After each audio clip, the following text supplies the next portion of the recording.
I'll call this meeting of the Board of Appeals to order. First off, we have to consider our agenda tonight,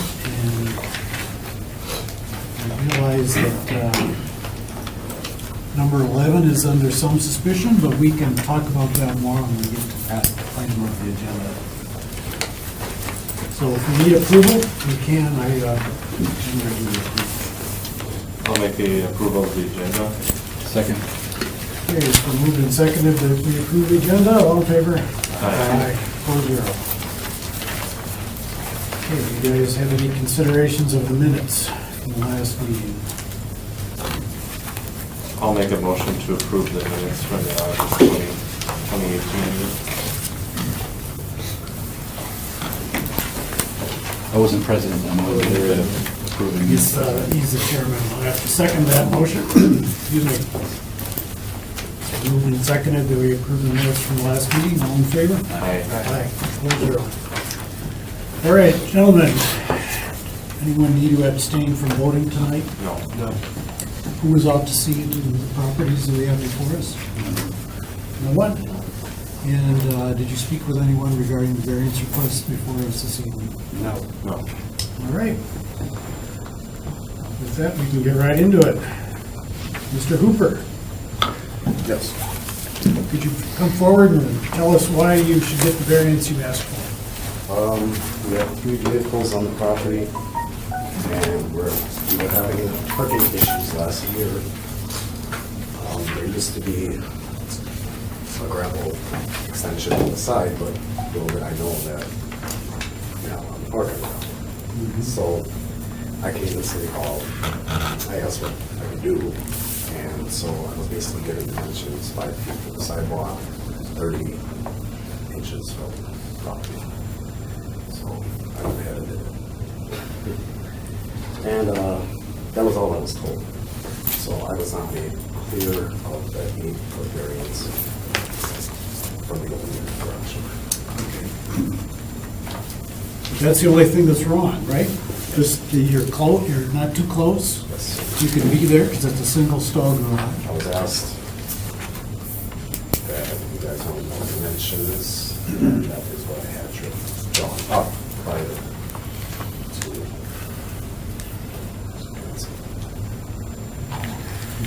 I was also asked that I needed approval from the neighbor, All right. and we also got a letter stating this, but we were second shift and I came home. Okay, so you have, these are the neighbors on both sides? No, just the one. Just the one? Just this guy?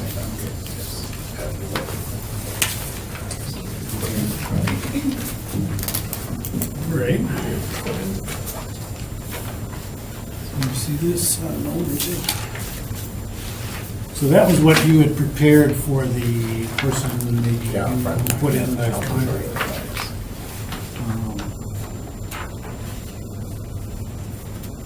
Which shows, at least at this point, that your intentions were such that you didn't realize that you had. So he's really off by a couple feet? Is that what we're looking at? I think that's part of the questions, was the dimensions and what actually had occurred there, because I think this was work done without a permit. Right. So I think there was a question about dimensions and how that related to the lot line. The expansion of the driveway is permitted. It's a single stall garage, that 8 feet either side of the garage door opening, provided it's not in front of the front door, or primary door. So here, I'm not sure if they're encroaching into the side yard setback for paving, which is limited to 2.5 feet. And there were some questions that were raised at the last meeting. So the claim by the applicant is that we're 38 inches away from the lot line? Is that true all the way back? 38 inches. So what we have here really is a couple feet extra of concrete. And the hardship that you... It was just parking issues. So you're on Western Avenue. You had problems with finding places to put your vehicles. And this was the remedy that you came up with. Is there any other discussion from the city on this, Paul? No. Paul, can you just describe if this were a compliant drive or addition to that driveway, what it might look like? All right, so it'd be a maximum of 8 feet. So here it's shown as 10. Uh-huh. The pavement edge would ideally be no more than 8 feet, with a 2.5-foot side yard setback. Okay. But the angle off the sidewalk and the front, that's all fine? That's okay, there's a table there, that's fine. So you did talk to the city, at least that's your Yes, last contention. year in September, there used to be 2 trees there, which I had taken down. So your contention is you did talk to the city, you got some information, but apparently, in your opinion, not enough, and this was what led to your having to be here tonight. Further questions of the applicant, gentlemen? All right, sir, if you could have a seat, I think we'll talk it over up here. Yeah, why don't you take these back? Thank you.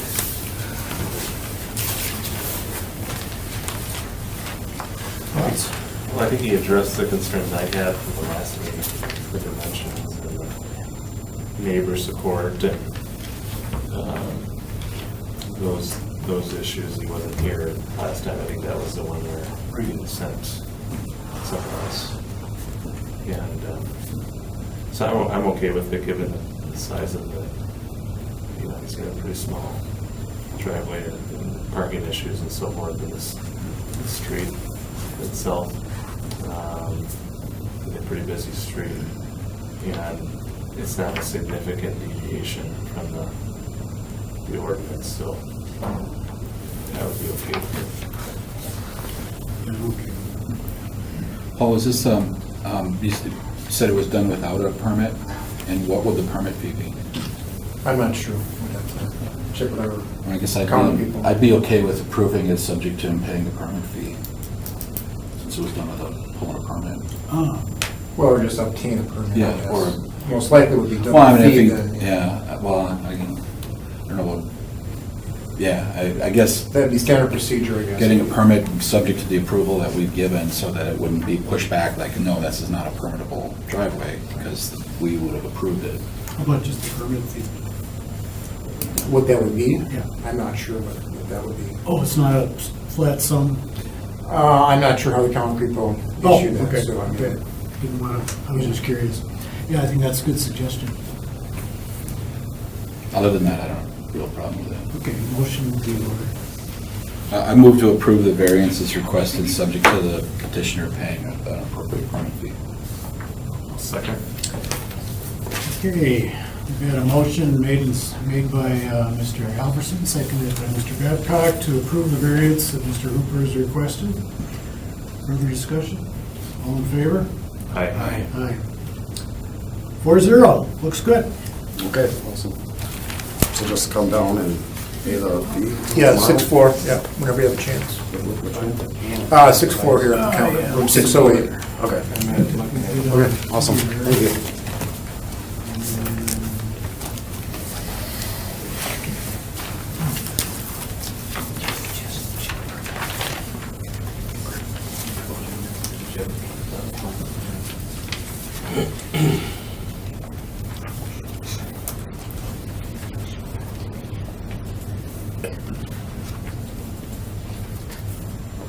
Don't see any vote buttons, Jesse. Okay, we'll just do a voice vote for tonight and we'll get it figured out. Okay, that's fine. Okay, next up, we have Mr. Detrick. Dietrich? Okay. I apologize if you could explain why you need Sure. variance tonight. Some months ago, Newcap purchased the property on 441 Elizabeth Street. It was an upstairs rental and a downstairs rental. We've gone into that and put in some carbon monoxide and smoke detectors and replaced some flooring and done some painting in preparation for having some new tenants come in. And then in looking at the back stairs, going to the upstairs unit, they look a bit rickety, and so I suggested to my boss that we replace it. And so we had an engineered set of drawings done, and those were submitted, and it was at that point in time that I was told that it would require a variance. We could leave what's there, but it's rather unsightly. It's not per code. What we would be putting in is structurally engineered wet stamped by an engineer, and it would be structural. And it would also meet with the current codes. This one, when it was put in however many decades ago, it doesn't conform to any current code. I know the neighbor in back, he doesn't care. I was actually out there the other day and asked him about it, and he said, I have no attachment to that old bricky thing. So, And you're proposing to put in a new, yeah, we would just tear down what's there and replace it with this right here. It actually has a few more steps. It's a much easier flow. The railing meets code, which the current one doesn't. This is a very beefy structure. yeah, looks like it. Yeah. And you're gonna use the same amount of space as you have now? Yeah, it will come out the same. The stairs where it comes out to the side comes out a little bit further because it's an easier access up, but it doesn't go any closer to the property line on the back, which is where the infringement is. So we've got here, the situation is a really small lot and a conflict between reality and the ordinance that has a patent. So it's a rear yard setback issue. 25 feet would be the rear yard setback. Stairs, chimneys, things like that can encroach into the setback area, but not more than 1/2 the established district. So technically 12 and a half feet, and I think we're, I'm not sure how close you are. We're at 3. Pretty close, yeah. Finished at 3. Is there any other? And we're not even at 12 feet with the house itself. I mean, the house itself infringes well within 12 and a half feet. So we're trying to scale it down. The deck area is actually going to be a little smaller, but it's still width-wise in order to help make up for some of the stairs. But Is there any other location to access it? no, there isn't, because when it was a house, they converted it to a 2-apartment unit, so they installed some walls and took out our ability to go up the stairs. Okay.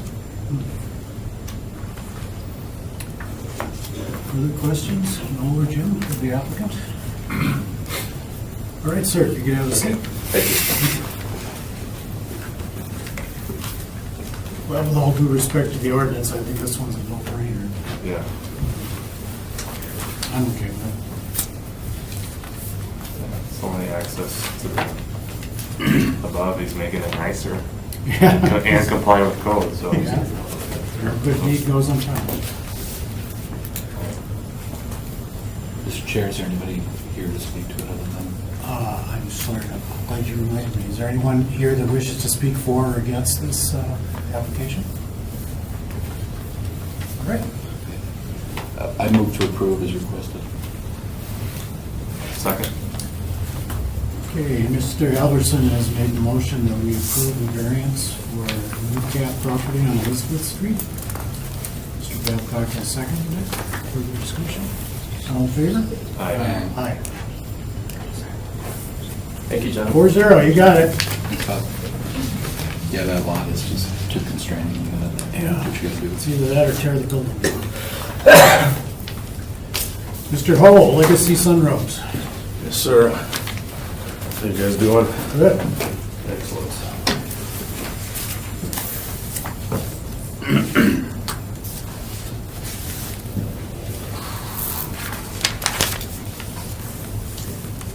Okay, you're asking for a variance on a sunroom that no longer deck was. Correct. All right? Yeah, there's a- That's the situation you found yourself in. Yeah, there's a current deck there now. The deck comes 15 feet from the property line.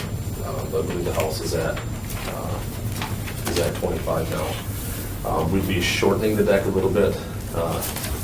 It would still be at 15 feet, but instead we'd be cutting 4 feet off the length of the deck and putting this under on top of it after we put piers in and restructure the deck. But because of the corner lot, there's almost nowhere to go with it.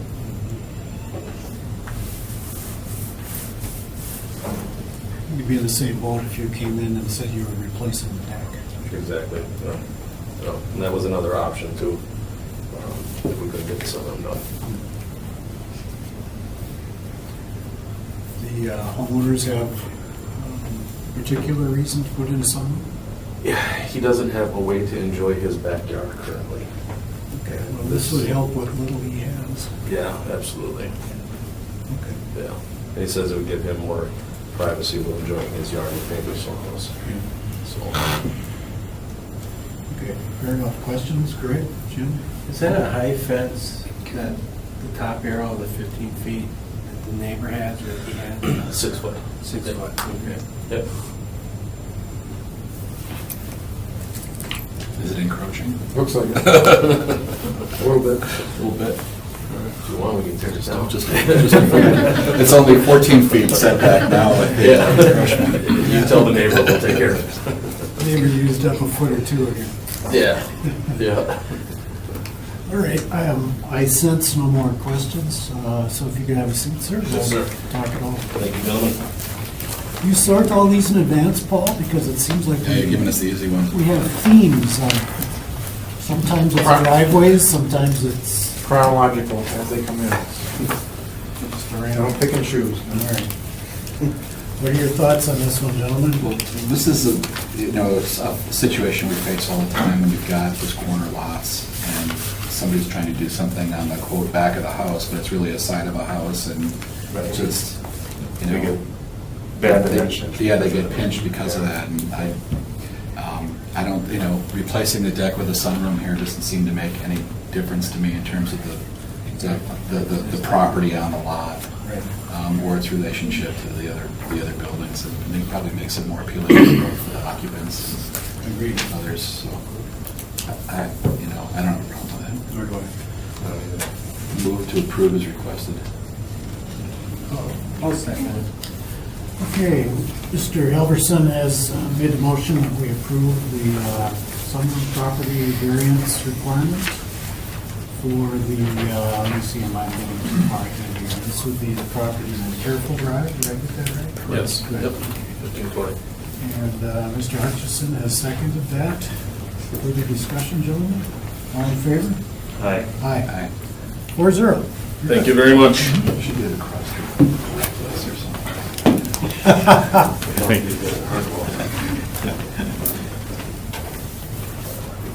That would be a good idea.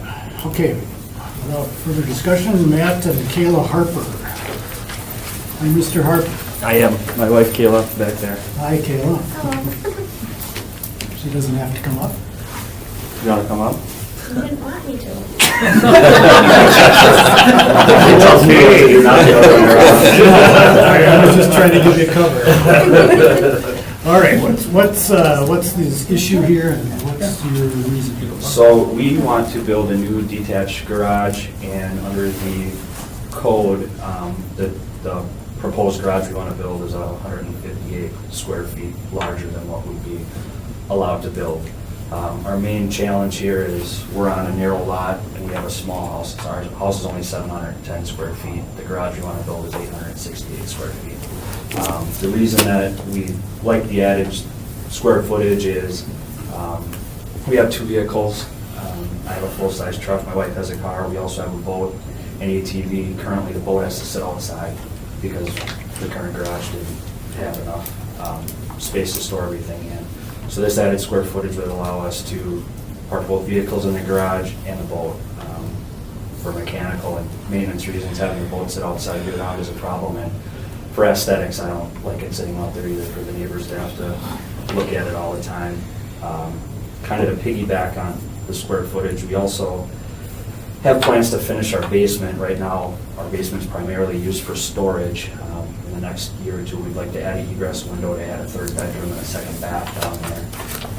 In order to do that, we need to free up some square footage down there, which again, with the garage being a little bigger, would allow us to build some shelving and cabinets to do that actually, probably not floor plan for you guys to look at it, kind of how that'll lay out with where we plan to store things.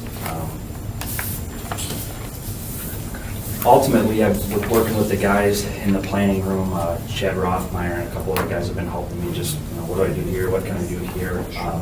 We looked through everything, and this is really the only hiccup is just, this is bigger than the house. And unfortunately, with the way our lot is configured, we really don't have room to add to the house anywhere. I mean, with the driveway taking up a lot of the side yard, we're close to the neighbors on that side, and we have that big maple that we'd hate to ever have to cut down in the back. I mean, we're just landlocked right there, so having this accessory building to have a little bit more square footage for what we need to do would be extremely helpful, and even more so, I mean, we're getting to the point where, you know, we want to start hosting Christmas, Thanksgiving, things like that, and we don't have anywhere to do it in the house, so with having a nice heated garage like this, that gives us the real estate to do stuff like that as well.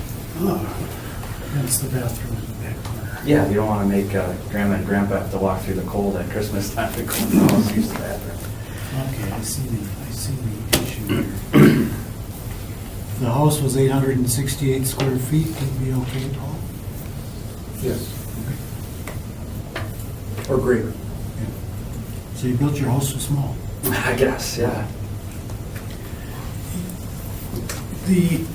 Just so it's clear on the record, why do you need the extra space? You could have built a 710 square foot garage. If we built the 710 square foot garage, the boat and both vehicles would not fit inside. The boat would have to remain outside, or I would have to get off-site storage, pay for off-site storage. That's the primary factor. So for the additional, your argument would be for the additional 159 square feet, you're getting some advantage of covering your property. You would argue your neighbors are getting some advantage from not having to look at it. It's just an all-around better situation. Absolutely, yes. Okay, I think I understand it. Questions for the applicant? No. Is there an existing garage here now? We were issued the raising permit Okay. right away. Our existing garage was in really bad shape. I Okay. cannot believe it survived the 38 inches of snow we got. So that has been taken down. It was leaning really bad. So right now, But it's there's nothing- pictured there on that area. It is, yep, that was there. Okay. We did the demo about a month ago, just to get that out of the way and then wait for this meeting to proceed. Okay, so you have an additional hardship of not having any garage right now. Right now, yes. All right, well, that's a good point you brought up, because it's good to know that this isn't a fait accompli, but it's sort of halfway there. Sure. Okay. No? I don't have any questions for the petitioner. Okay, sir, if you could have a seat. A couple for Paul. Paul, we're talking, man. Go ahead, please. Paul, we're talking about this house were 158 square feet bigger or something like that, then this garage would be a non-issue. Would we be above the 50%? Would we be above the impervious surface? Do you know? I don't know for sure, we're probably pushing it. We'll be pushing it though? We did the calculations in the office, and we were under, I'm at 46%. And for With the proposal as you With- crafted it? Yeah, with the proposed, as it was laid out there, we were at 46%. And then furthermore, we looked at there was some verbiage of rear yard cannot be covered 30% or more with accessory structures, and we were at 24%. Right, but what I'm trying to get to is if your house were 158 square feet bigger so that this garage was a non-issue, would it be okay from the impervious surface standpoint? There it might be close. Because I gotta, personally, I gotta reject, I need a place to put the boat. I don't see that as a hardship. You know, it's great that you got a boat and you want to have a place to store it, but that's not a trick of the design of the subdivision or some sort of, topographical challenge in the way the lot's laid out or something like that. That's just you and your stuff. And so we've got to see that there's some sort of a hardship here. The only thing I can come up with is when I look at this block and I see the other houses to the south of you there and how far back they go. I see like a blue dash line. I'm not sure what that is, Paul. Is that the original lot? Maybe, but if your house went back as far as that, it'd be the same size, and then that 158 extra feet would be a non-issue for us. And I'm kind of in my head going, okay, there's the hardship, so I can get to yes for you, but because the boat's not a winning argument. If we can we do that math quick? You've got the impervious surface.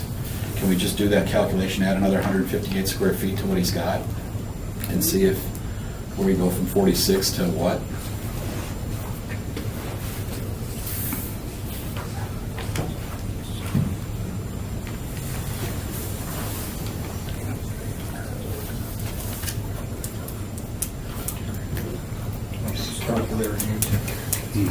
Tell me numbers and I'll punch them all.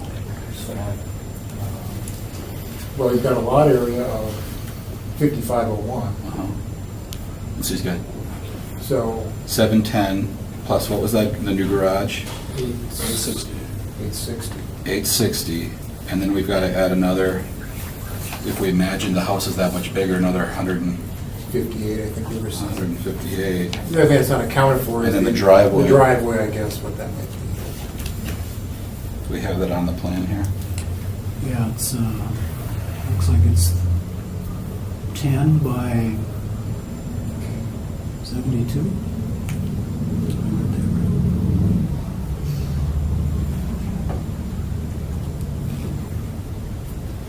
10 by 72.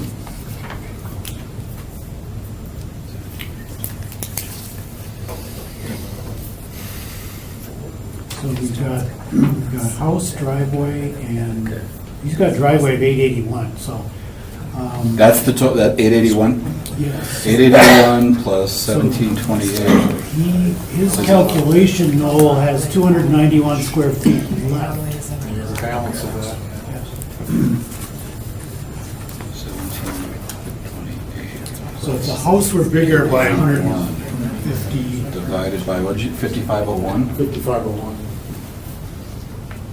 47.4%. So you'd be under 50% impervious even if the house was originally that much bigger. I'm willing to take somebody built him a small house as a hardship. all right, that seems fair enough. I'm okay with it. You know, if it were the same footprint as as 801, Yeah. we wouldn't be having a conversation right now. Right, right. And that one's actually a little wider lot. You do have to remember that 805 is 50 feet wide, which is Yeah, that's tight. about as bad as we get in the city. Yeah, I used to live on a 40 and a quarter foot lot, so. Oof. I'm okay with it because of the small house. I move to approve as requested. Okay. And a second. I'll second that. Okay, regarding the property on 805 Royal Boulevard, we have Mr. Excuse me. Put those in my hand. Mr. Stewart, please come forward. I'll hold my motion Yeah. until after we hear from the alderman. I'm the alder for this. I talked to Matt last Sunday, took a look at the property, and like I said, with the size of the house and the garage is down right now, and I was looking at the side yards and all that. Granted, the 47%, I appreciate you looking at that and all, but I feel that they're going about it the right way, so I'm all fully in favor of it. You know, the minutes, the agenda says Galvin's the Yeah. alder for this. Well, I think there's a mistake. That's a hand. That's fine. Where is it? What street? It's a misprint. Royal. That's District 10. Okay, I will remake my motion to approve as requested, subject to the approval of Alderman Sawyer there. And we thank Alderman Steuer, and we still have Mr. Second. Babcock second, so further discussion. All in favor? Aye. It's good. Thank you. You're welcome. Thank you, guys. Remember the front porch? Yeah, good thing. I was looking for Mr. Galvin, and I didn't realize it was all right. Good timing, Mr. Steuer's for the next Yeah, one. I'm ready. Mr. Kuntz, Gentlemen, good evening. Elmore Street, accessory structure. And 13-615, table 6-4, accessory structure, max 1,000 square feet. Actually, just mentioning, last year I requested a variance and I was granted it, and unfortunately I could not get a concrete contractor to work within my means, obviously. And there were 4 of them turned me down. They just, no small projects, and they didn't have time. So I did have the variance approved already, which I have a copy of. But unfortunately, it's expired. So here I am. It's, long and short, our house is about 1,270 square feet. I just would want to build a 24 by 48. Excuse my drawing there, it looks like my garage is 100 feet long compared to the house, but it's a little exaggerated, but 24 by 48, which ends up being 1,152 square feet, 152 over. Do you think you'll be able to get the contract? Already, matter of fact, I found this out because I Oh, 'cause came down for a building permit, and I was supposed to start on the 31st. Mr. Chairman, with 11 items on the agenda, I don't want to reconsider our past actions, and I think granting re-upping this variance would be okay from my book. Nothing has changed. Good. And is that a motion? I would move that we grant the variance as requested. I'll second. Okay, we have a motion made and seconded, but we will hear from the alderman. Just a Thank quick you. point. Thank you, Chair. We did it again. What, quick point? You're here and we didn't take your I'm just, John, He what? qualifies as the further discussion. Right. Please Yeah, go that's ahead. fine. Anyway, as far as the permit, I worked with Mr. Kunz last year on this, and it was a bit of a hardship, or, if you will, trying to get this through over the period of a year. I'm just wondering, he had to pay for that permit. Is there any leeway to consider just waiving that? Or you're not in that position? We do that. I don't think we You can. can't do that. All right, I'm just asking. That's a fair request. I don't care to I make know- we'd have people then it taking potentially forever to solve do their things. 1 year. I'm good with logic. Okay, thank you, sir. I've already paid for it, so I'm good too. Okay, everybody's happy here, so all we need to do is vote. All in favor of the motion before us? Aye. Aye. You have your variance, sir. Thank you, Lord.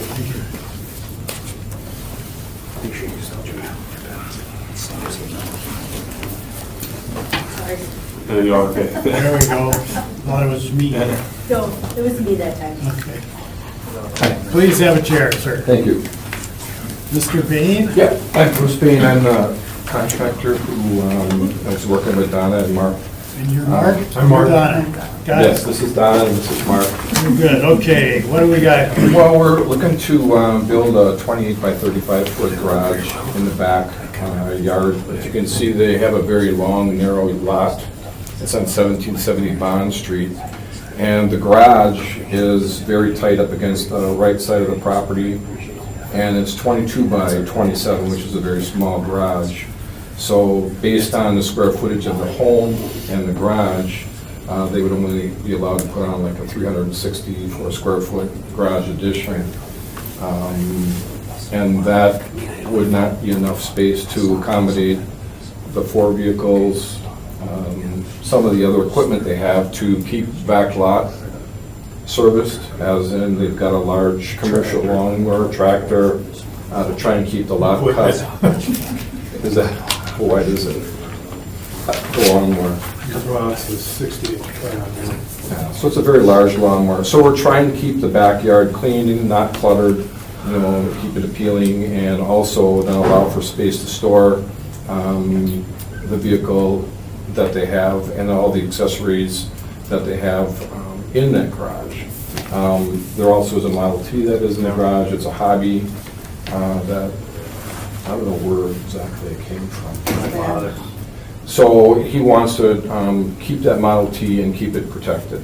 So with only having a 2-stall garage, they are barely able to even use their current garage. One could say, well, why do they need a Model T? Well, it's a sentimental value where he wants to keep that vehicle. And as far as the size of the garage, I mean, again, there are enough things that they have that they'd like to store in that garage, and so it's not an eyesore for the neighbors. And again, they're up against the right side of the property. We want to move it behind so far enough so, it's not really going to be an eyesore from that vantage point. The way I understand it, the neighbors, We're fine with it. The one side was Mark's family. His father just passed away in April. So actually it was Mark and his siblings on one side. And the ones on the other side was, we're fine with it too. We talked to them both. I have some questions about this one. isn't really with you guys as much as what we, the argument that's being made to require you to get a variance is that the house size is what?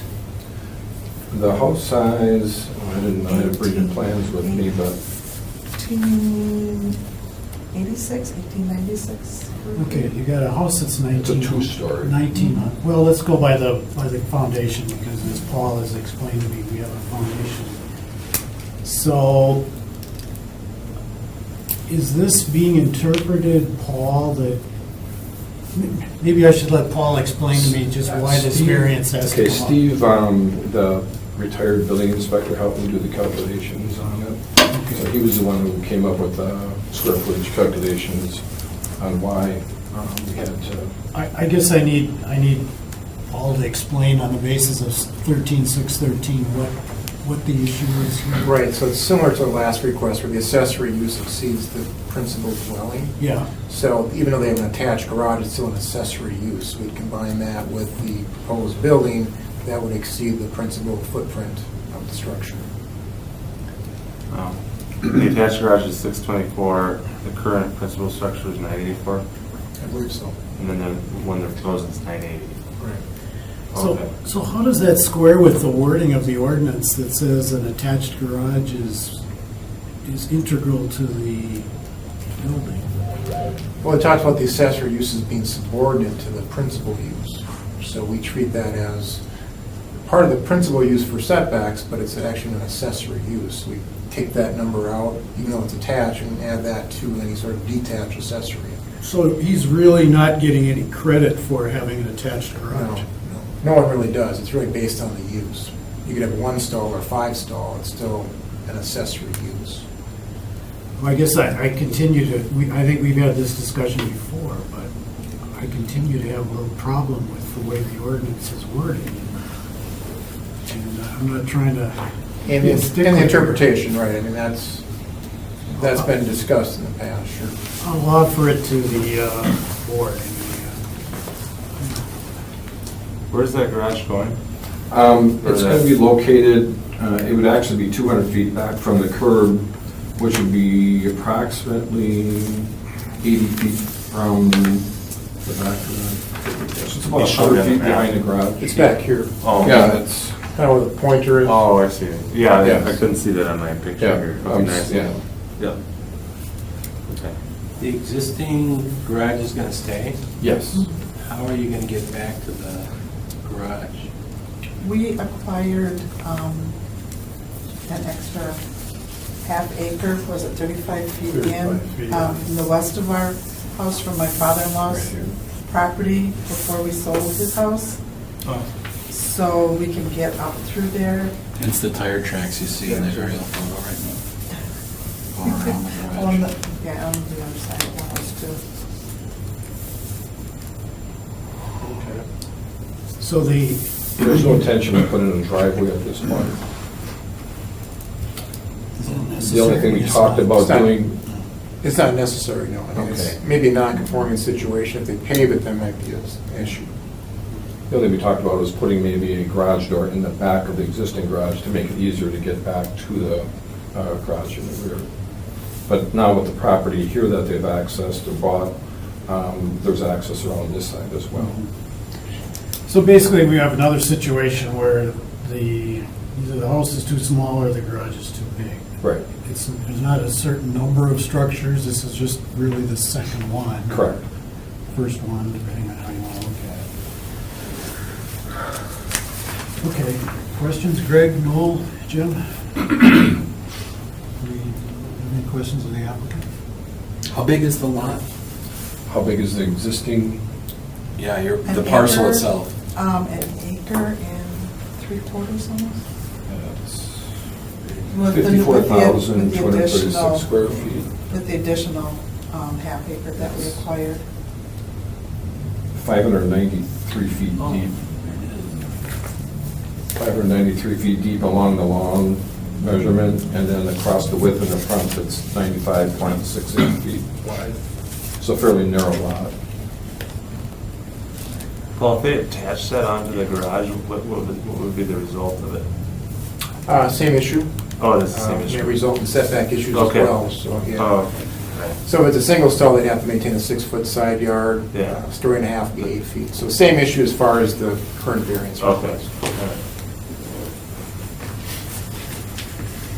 I think the simple desire is to have a larger house and not Larger. large accessories. Yeah, I okay. think that's the intent of the ordinance. So if you build onto the house, that would be the Right. potential solution, right? Okay. There you go.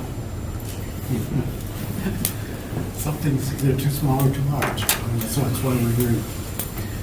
Nobody cares to request a variance that they don't need. Okay. I guess we think we know what we think we know, so if you guys could have a seat, we'll come to. Thank you.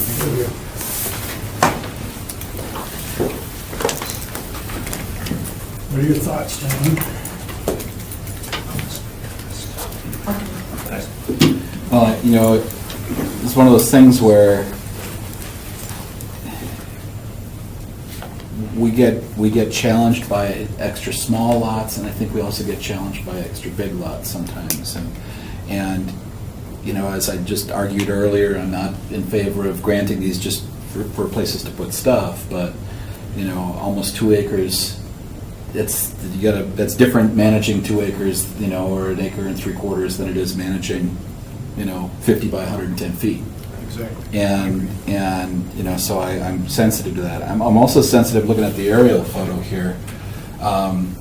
The exact same situation has either been approved by us or by our predecessors at different points up and down Bond Street there, where you've got, you know, you look a couple doors to the left with that light gray roof, there's a house with an attached garage and a big old detached out in the backyard, in the back 40 there.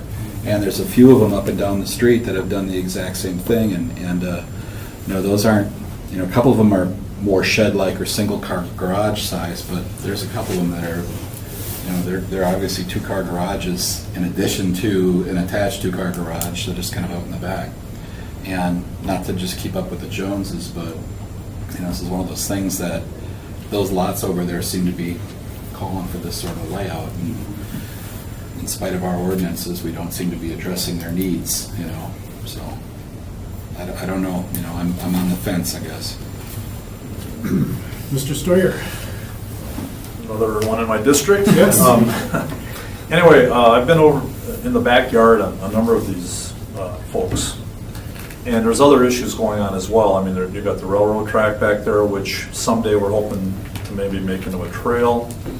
It's another story, but you've got kind of wetland, you got drainage issues in the back, and it's a very long lot. There's a lot of square footage, and I guess, you know, generally speaking, if there are things that are put to the back, middle to the back of that lot, you don't really see it from the road whatsoever. I guess the biggest question would be, it is attached, correct? It is going to be attached and just enlarged, if you will. The new garage would be detached. It would be detached, Detached. okay, that was the question I had. Like the other garages. Right. As far as the square footage, though, I think there's room to do this. Like I said, these are unique lots, they're long and narrow, but there is more room to work with, so in that sense, I don't have an issue with this at all. Okay. Thank you. Thank you. I don't have an issue with this, basically just because, as Noel explained, a very, very large lot, and the fact that the general expectation in this area would be, again, as Noel has pointed out, of these accessory type structures. So I think it's a good observation that, yeah, the big lots and the small lots are the ones that tend to create the arguments. Right. If it was a small lot, we may be talking a totally different stuff. Yeah. It's a totally different outcome. I agree. So if we're in violent agreement, perhaps a motion would be in order. I'll make a motion to approve the requested variance. I'll second.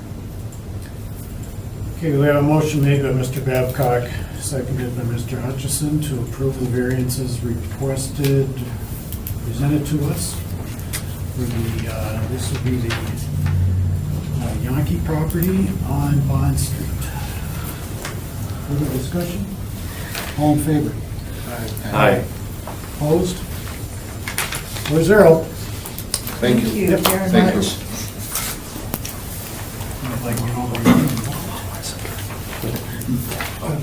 As far as getting the permits, we'd be able to do that.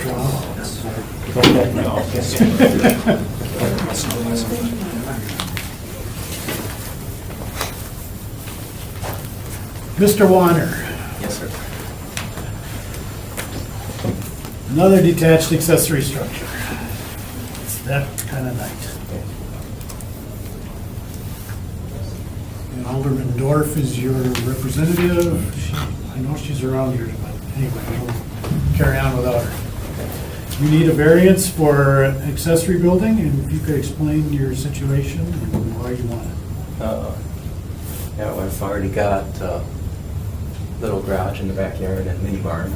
But, what happened was 3 years ago, I bought a new Forest River trailer. And 2 years ago, my brother sold his building where I was keeping it.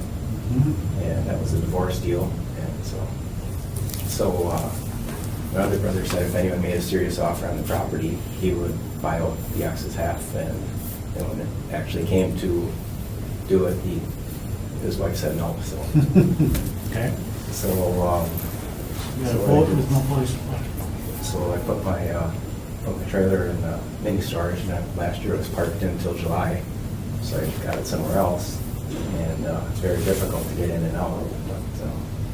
But I can't get it, but it's kind of ridiculous to throw away rent money. I'd rather have a garage in the backyard and control my own destiny. I also have a two-wheel utility trailer, so I'd like to put that in, and then the big truck that I use to pull my trailer, so that way my daily driver could go at the front garage, so I wouldn't have anything in the front driveway. And so everything would be inside, outside. And I've got a real big lot, and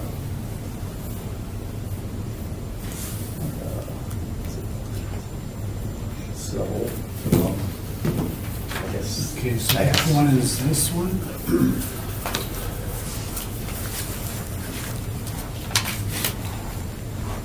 Could you point out this? Is it the second one? It's 3489, yeah, second from the corner. Second one, and So, yeah, I do go to the building permits, and he says you've got plenty of room back there, it should go through, but you can't have any complaints from the neighbors, and it would help if you have them sign something on a sheet of paper, so I've got it from my next door neighbors, I got the okay from them, either side, and then the guy one door down, he gave me an okay. Okay, how about the guy straight back? The ones behind me, they said sure, they can't even see it. Okay. And the one alongside, the one kind of kitty corner is a duplex, I don't know who owns that, so I'll talk to them. And I also took a picture of the neighbors behind me, they can't see it. So that's just to show that there's plenty of room there. That's your backyard. Yeah. Okay. That's, your truck is roughly where the, Where I want to put it. So the biggest thing is the neighbors on either side of me, and they're okay with it. The neighbors behind, let's see it. my main question for you is, would you accept tearing down your other garage, your other shed? So you already are apparently offering to tear down your old shed that's in the back. Just a mini barn. Then you have this 408 square foot shed. Yeah, that one's still pretty new and real nice shape. The mini barn is too, it's real nice shape too, but if it comes to it, yeah, I'd take down the mini barn, then I'd only have two buildings. 'Cause that's one thing Chad thought, that maybe if in the future, if the neighbors complain, well, why does he have three buildings, we can only have two. So if you take down the mini barn, So the mini barn is it's 12 by 8. in the back. Yeah, Yeah. that's in the other back corner. I think I would need that to be a requirement. My other question is, could you make your Have you considered making your proposed detached garage larger and tearing down that shed? So you only have one building in the back. Oh, yeah, I hadn't thought of that. Either way, you're gonna need a variance. But, Yeah. This gets into the question that, I've brought up with Oral Paul before, and we seem to have to go through it again. It just seems to me that he's, once again, getting no credit for his attached garage. And, It's a matter of interpretation. yes, So Paul, this, it says there was an application denied in 2017? Did you apply in 2017? No, I had a real bad neighbor. Fortunately, he was only there for 3 years and he's gone now. Okay. Was it the same request you're making now? Yeah. That we heard in 2017? Yeah. Okay. Yeah. What he did was he lied. He said I couldn't possibly get in my backyard without driving across his property, and that's not true. It's, when he moved in, I told him, I said to him, if you get a dog or a swimming pool and you have to put a fence out, just so you know the property line's way over here, it's not in the middle like you would think. Okay. And he just stood there shaking his head. And a couple weeks later, when I was cutting the lawn, I noticed he pulled out the property stakes. And so, got another guy, he just couldn't talk to him. He started complaining about something around in the house. When I asked him last year if it was okay if I built a garage, he just took off on a rant. He said there's too many buildings out here. He said we're looking at those apartments across the street. He said I was born and raised in the country. He said that's it, I'm moving. And he actually did move, which is good. Luke and Laura that lives next to me now, they're real nice. Because I don't care if you drive on my land, on my grass, but I don't have to. You can use my driveway, I don't care. He said he would come down here to the meeting if that would help, but now he's working nights. I have an argument that I will just offer to the board, and it's going to affect the way I vote on this. But, because we have a new member, I'll explain the situation, and maybe the public is interested as well. We cannot have a policy for the board. We are 4 people, we're not a committee, so there's no attempt here to try to get consensus. So each of us may have their own policies, and so I will offer you mine regarding this. I think that 13.615 is written very difficultly to interpret. And maybe I'm wrong, so let me explain it. I hate to take the time to do it, but we got to do it eventually. It says for attached structures, an accessory structure shall be considered attached and an integral part of the principal structure when it is connected by an enclosed passageway. And then we go on to say, in no case shall the total floor area of an attached garage, carport, or other accessory structure exceed the ground floor area of the principal building located on the lot. So I guess in this case, he's got a garage that passes that test. So that requirement is met regarding the garage, but I think that where we're going here is that he then loses all that credit when we consider the square footage on the house. For example, I guess what I was getting at earlier is if we had a 1,232 square foot house and a detached garage that meets 13.615C, the B3, or whatever it is, that's okay, but he doesn't have to then lose that 616 square feet of that garage to count against his total allowed square footage in the back.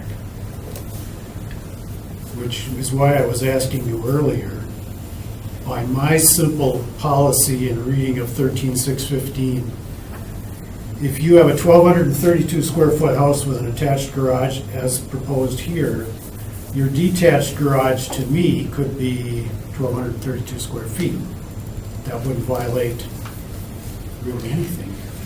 Well, That's fine. thousands of women. The 1,000, so we'd have to go 232, but, which is why I was talking about getting rid of the other one. Which I think we have to consider, because that's also a problem. Is that something you couldn't abide, tearing down the other structure and making the other one larger? And maybe this is just to appease me, so we've got to talk about this, Yeah, but. I hadn't even thought of that. And there's a cement slab to deal with too. Well, maybe I don't want to monopolize here. If there's other votes that are for or against this, no, Jim? Yeah, I'm struggling with 3 vehicle buildings on a residential parcel. I'm voting against, so. What's that? I'm voting against. Yeah, I'm inclined to vote against too. I might contemplate a more favorable response to something that integrated all of that. I mean, if the petitioner today was coming in and saying, I'm going to remove the attached garage and I'm going to build a 1,900 square foot attached garage, I'd be like, yeah, maybe, but this is a lot of buildings for vehicles on, and it's a decent sized lot, but it's not all that. It's not the last one. And it's not out on the edge of the town or something like that. I mean, it's a neighborhood, Well, yeah. So I'm struggling. One more mile and it's the city limits. Yeah, So right. We used to be out in the country. Yeah, right. So it's a bit of a challenge for me to get to yes tonight, I think. So I think I'd vote for no if I got pushed tonight. Although if it got tabled and the petitioner rethought his proposal, maybe came back later with something that had fewer buildings total, I might be open to that, but no promises. But Jim? That makes sense to me what you just said, kind of leaning the same way. Greg, in your situation, you're voting no. Is this because of maybe you could explain? Well, he doesn't seem to have a concrete plan to take down that shed. He's kind of wishy-washy on that. And so he's not in a position to do that. I'm not even saying if he said that to get down and necessarily a yes yet either. I might be, but I'm just not. And so he's not in a position to even really offer that. I'm okay tabling it if that's what he wants to come up with a different plan or a different proposal. But at this point, I'd just say no because he doesn't have that plan for us. So that's kind of my thought. Okay, that's where we are, sir. We could defer this and allow you another month Okay. to think about other possibilities, given what you've heard here tonight. Or we can proceed with addressing it tonight, and I'm guessing you would lose. Yeah. Okay, well, I'll go for the table, maybe I'll table it, maybe I'll have to talk to some contractors and see. All right. Whoever will make the motion will explain the conditions conditions under which we're going to table this. I guess I would table subject until the petitioner was able to come back and maybe propose something with fewer buildings than he's proposing right now. I'll second that. Okay, it's been, we have a motion to basically to table the item for Mr. Warner. Would this be for 30 days now? Or however. However long he needs to work out the details or decide not to pursue it, I guess. Is that okay, Paul, to have to hold open for any period of time? though? Well, I don't know about forever. I mean, there's a 30, 60, 90 day window. Okay, I let's say guess you 90 could- days. Let's do 90 days. Sure, say 90 days or sooner if he's ready sooner. All right. I think we understand the motion made by Mr. Elverson, seconded by Mr. Bedcock. All in favor? Aye. Aye. Okay, you've heard where we are, so if you go home and decide, Remove everything, start over. yeah, or if you decide, forget it, then you never even have to come back. Yeah. But and it'll just die. But if you have, given what you've heard tonight, you have some other proposals you want us to consider, you won't necessarily, you don't have to pay any more money to come back, but you do have to come back and try to talk us into it again. You can come in and talk to Chad or myself. When you're ready to go back on the agenda, just let us know, and we'll be back on that. Thank you. Thank you, sir. Next, we have the Jackie Nitschke Center.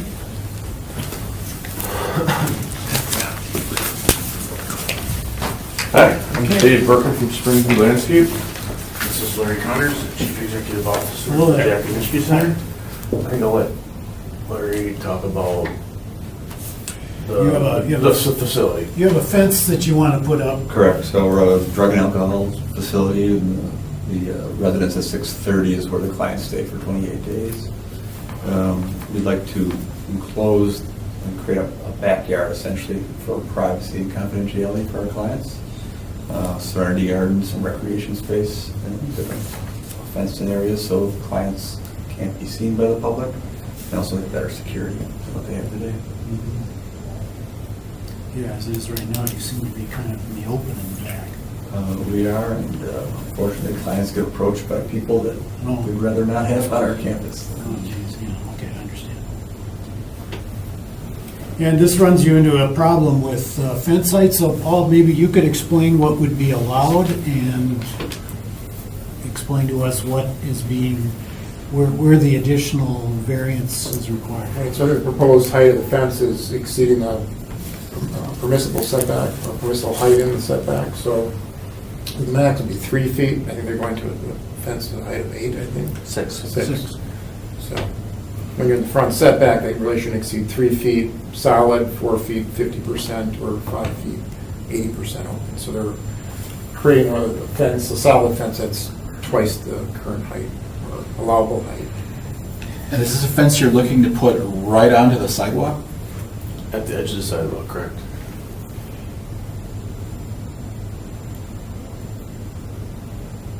Would you be removing that driveway on Quincy? Yes. Is your only entrance would be out here? No, There's another one I'm missing. well, we own the Oh, the part in the back. the part in the back, so there's entrances off of Walnut. Okay, yeah, got it. The alley. So it looks like right now you have a bunch of, at least hard area or pavement area in the back that you're going to close and make into a garden? Correct, yes. Or a yard or, Yep. some, Yep, that asphalt area is removed. There's a patio area, some hard surface area for a mini basketball court. And the other areas are all landscaped with plants and trees. And then on the side yard, there's a small lawn area. Sometimes people play, yard games of some sort. The goal of the garden is to create a private area for the residents. Like Larry said, also for confidentiality and security. Being as a contractor, just being on the site numerous times, people do frequently just wander through that parking lot area. It's very open. That block, the central part of that block, is really almost all parking lot behind the post office and in between the buildings that are currently there. So the garden, removing the asphalt in that area directly behind the building out to the sidewalk on Quincy Street really creates a nice atmosphere back there for the residents to be able to kind of get away from things. And the hardship with the height is 3 feet, you can still see what's going on and climb over it pretty easily. And the property owner maintains the sidewalk in the winter months, and there's no maintenance really in the summer months, but property owner privately takes care of removal of the snow from that sidewalk. The parkway is fairly large. It's about, I think it's 13 feet from the road to the sidewalk. So there's ample area to pile snow on the parkway, even with a fence along the inside of the sidewalk. I thought that might be a concern. Paul, can you tell me what the distance between the edge of the lot line and the sidewalk is? You know, because I know sometimes that lot line isn't right on the sidewalk. Do you know what that is at this location? I don't, not the exact location. Typically, it could be 6 inches. It could be pretty small then. And the run of fence along the sidewalk on Quincy there looks to be about, I would say 80 feet maybe. Do you have the? Approximately, yes.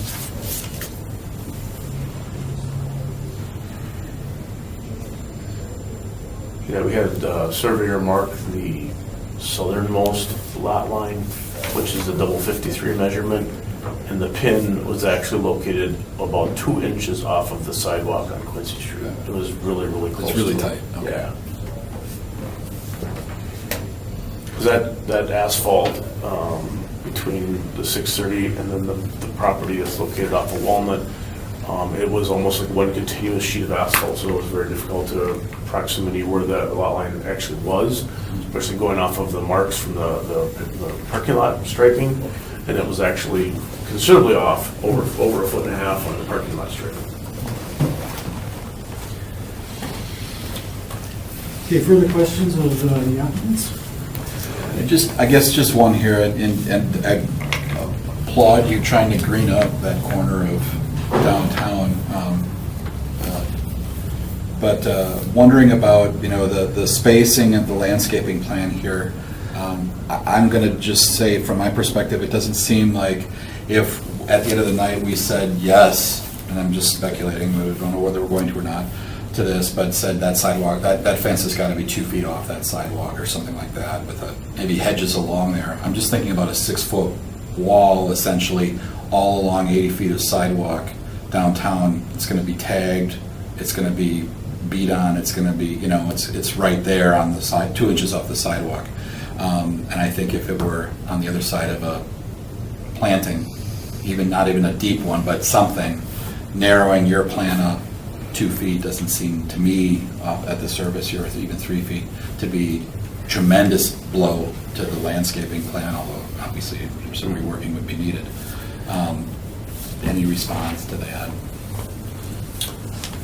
There's an ADA accessible ramp. That's what comes off the building and makes that L shape down to the sidewalk on Quincy Street. Where the end of that ramp is, it's approximately 2 feet from the edge of the sidewalk. Are you gonna have a gate there or something? Yeah, so I actually plan to have a gate right there for accessibility. I was going to say the same thing. I don't know if this would make a difference, but across the street, our properties, we own 3 of the 4 properties, so sure. Any traffic that's going up and down there's essentially as minimal as people who are coming to our building for our use.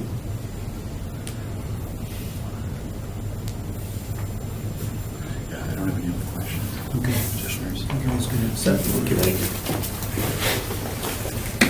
Anyone else that wishes to speak regarding this issue? Yes, sir. Yeah, I really also applaud them. I'm really glad that, you know, what they're doing to the property really enhances it considerably. And I think the request for a 6-foot solid fence makes sense, given the clientele and everything that they're working with them. And that privacy is, it's not like a private residence where it's, you know, the issues are not as a need. This is a need. So I appreciate trying to figure out a way to keep because there is, I think, a chance it's going to get tagged. That maybe a mural on the fence or something would help. But yeah, I favor this. Okay, thank you. Your thoughts, gentlemen? No, you had a good suggestion. Yeah, I can understand. I can't get behind a 6-foot fence right on the sidewalk. I think I appreciate what they're saying, but that's a challenge. I've lived in that neighborhood for 20 years, and I know what's going to happen and how it's going to be treated, and I think it's not a friendly thing. I understand. I appreciate the security concerns and all the other things, but when you put that fence right up on the walkway, that's not a friendly neighborly thing to do. And I guess I'd like to see, if you're going to be investing in all that planting, have some of those on the outside of that fence. And I'd be ready to support approval of this plan with the fence at 6 feet, but not being closer than 2 feet from the sidewalk, with a planting along that edge, and not being fussy about where the ramp comes out and the gate, that can go closer to the sidewalk to accommodate some sort of a gate or something like that at the end of the drive, at the end of that ramp. But I think you have a very good observation. The notion of a wide expanse of fence getting tagged this time, I think I can certainly understand how that could be, and I agree with you that it isn't particularly neighborly friendly, so I support what you've discussed. And I would move approval of the request to install a 6-foot fence along, or as outlined, with the caveat that that fence be not closer than 2 feet to any public sidewalk, except in the vicinity of a gate, from that ramp, and a landscaping treatment between the fence and the sidewalk, to be determined by the petitioner. I can support that if we have a second from someone else. I'll second it. Okay, Mr. Helverson has proposed a approval of the Jackie Nitschke fence addition, and Mr. Babcock has seconded it. That includes a qualification that the fence be 2 feet off the sidewalk with appropriate landscape planting in the intervening 2 feet of space. Fairly Yeah, and that could be narrower than 2 feet at the point of the gate. At the point of the gate. Further discussion? All in favor? Aye. Aye. 4-0 with qualifications. Thank you. All right. Thanks very much. Mr. Zamanek? Good evening.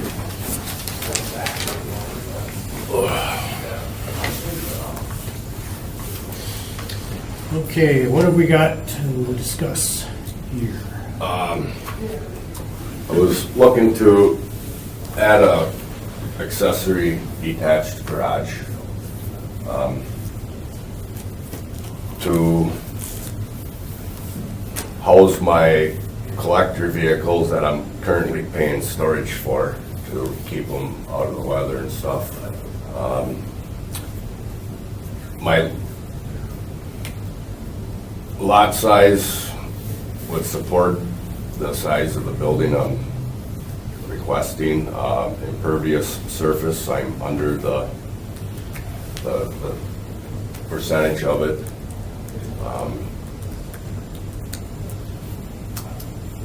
Some confusion when I built my home after I lost my house in 16 to a fire and rebuilding. Okay, built the house to accommodate the size that I needed, and I guess I was kind of under the impression, if you could add basement square footage to living space, because I got an egress window, so I did not know that square footage is done by foundation size. Doesn't matter if you got 5 stories, it's still the footprint.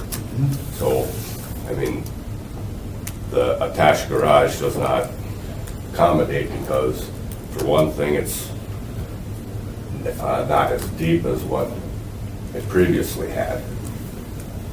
So I can't get, well, I guess I can on the one side, but it doesn't accommodate for my vehicles, my everyday vehicles. I got a 4-door dually, 8-foot.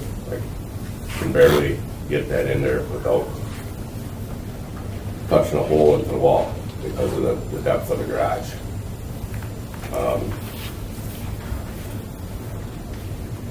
Like I say, the lot size, my opinion, supports it.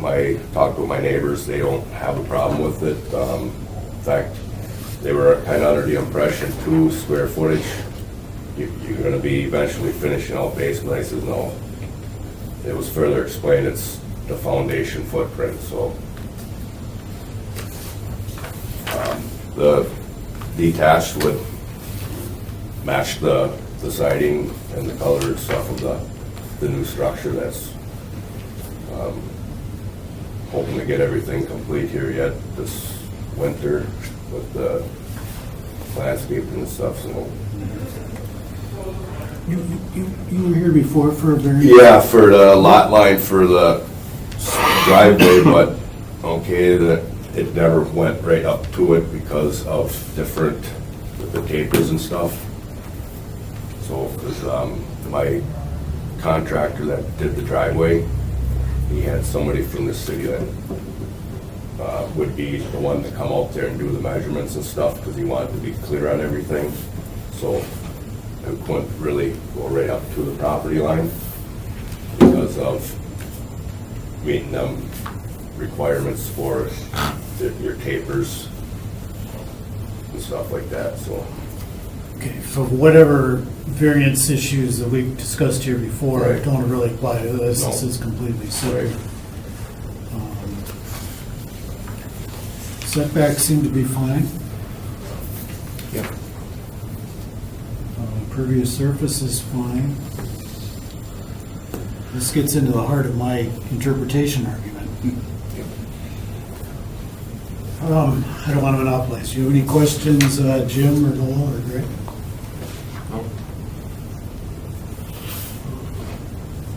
Okay, sir, if you, Mr. Stoyer, I'm sorry. It's all right, I shouldn't cough or something. No, That's all right. Oh, I think it's line of sight, Yeah, right? I could- Yeah, it could be. I honestly The could. reflection. Yeah, I right, apologize for right, that. right. Anyway, Well, I can move up too. Sure, come on I'll do up. that. Should I go here? Please, come on. Wow, nice.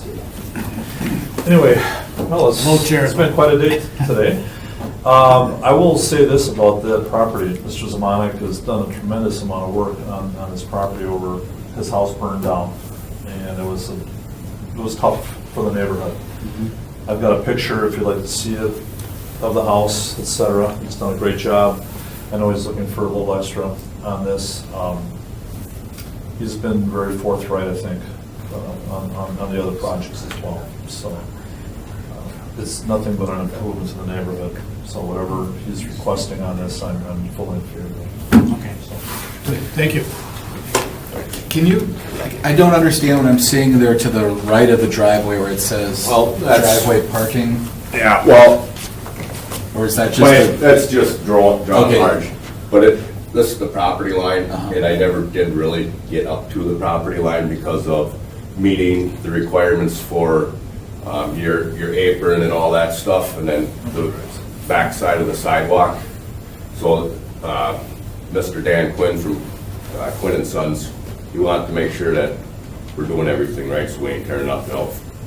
So he had the gentleman from the city department that come and eventually check that. So, I mean, I don't know what the measurements there, but coming off the garage, I'm only at, I think 7'8" versus going all the way to the property line. Which we had previously approved or something? Yeah, Okay. yeah. So I mean, I'm kind of holding off on the landscaping on this side here because you gotta if go I back can get to the that again. approval, then let's get the material back there, make the ruts in the dirt, and then fill them in versus putting my lawn seed out or sod. I was gonna sod, but those couple of weeks with the heavy rains, I had to cancel doing the sod, and I never thought, well, hey, if I get this approval, now we get equipment to haul material back there, now I'm making ruts in sod versus, okay, you just got raw dirt there, fill them in, and then do your final landscaping of the grass seed or sod. Oh, can I see the aerial again? So it just kind of shows the foundation. Yeah, that's one after it was burnt. And if you pull it up on If you pull it up on Google, Google, you you can can see more. see the finished building. Okay. Oh, there's a picture Yeah, of the they've got it. finished. Yeah, they've got it down on In there. Google Maps, I think Street View still has the old one, so. Yeah. Yeah, with boards on the windows. Boards, so we get the full picture there. Questions? Jim? No? Okay, if you could have a seat, sir. Thank you.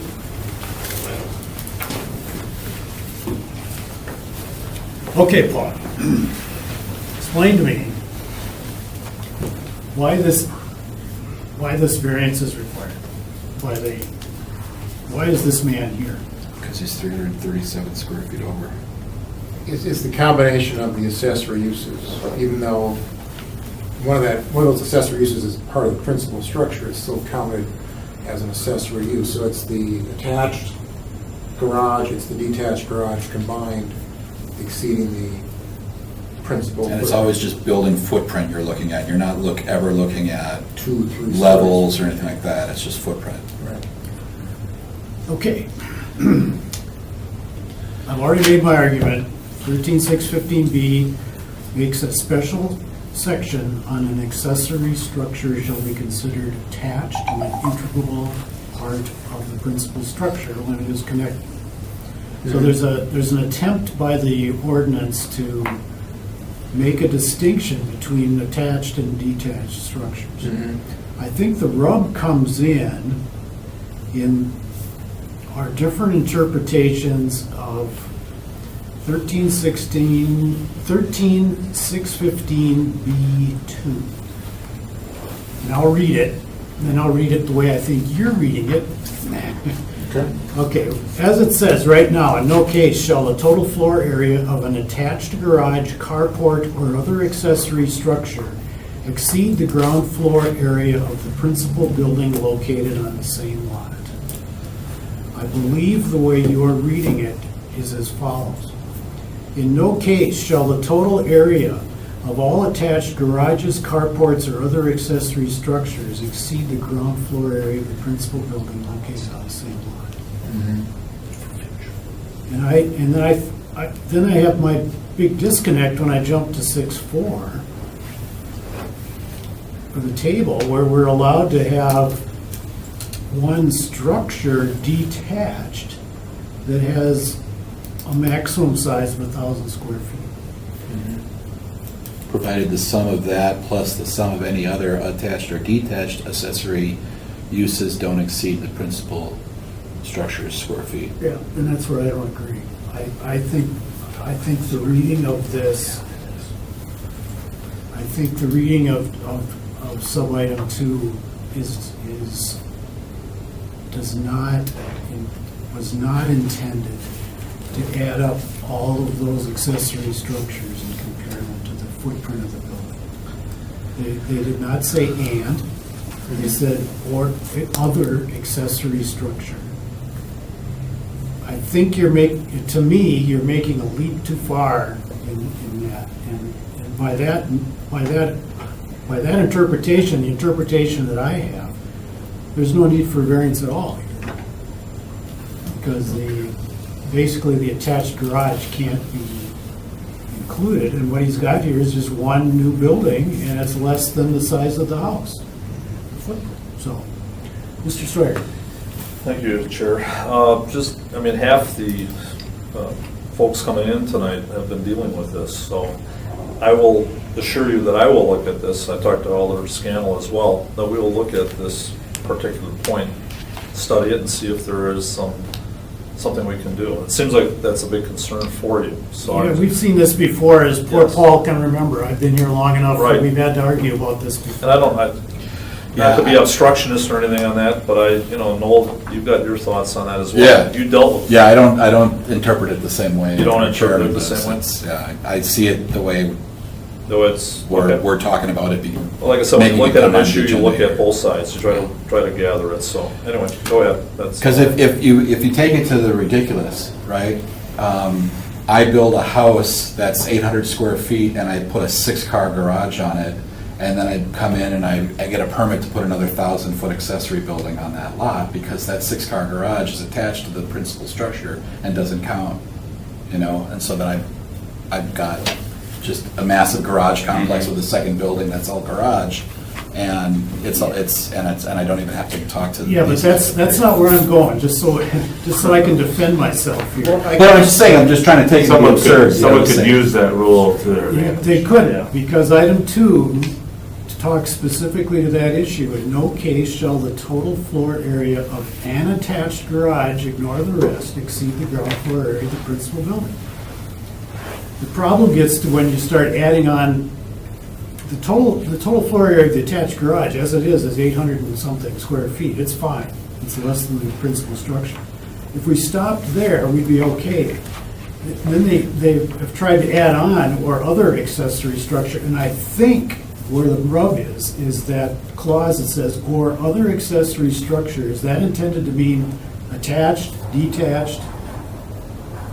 If it said or other detached accessory structures, then you got me. Yeah.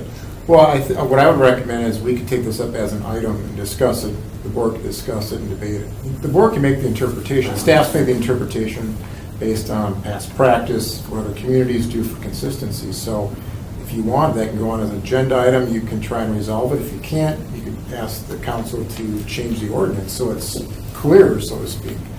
But we still end up debating, what the nuts and bolts of that should be. Yeah, well, I'm just... Maybe having the alders work with the planning staff to come up with I think we can come clearer Yeah. Well, just version of what they want. That doesn't help the applicant, however. Yeah. Yeah, because I take what you're saying.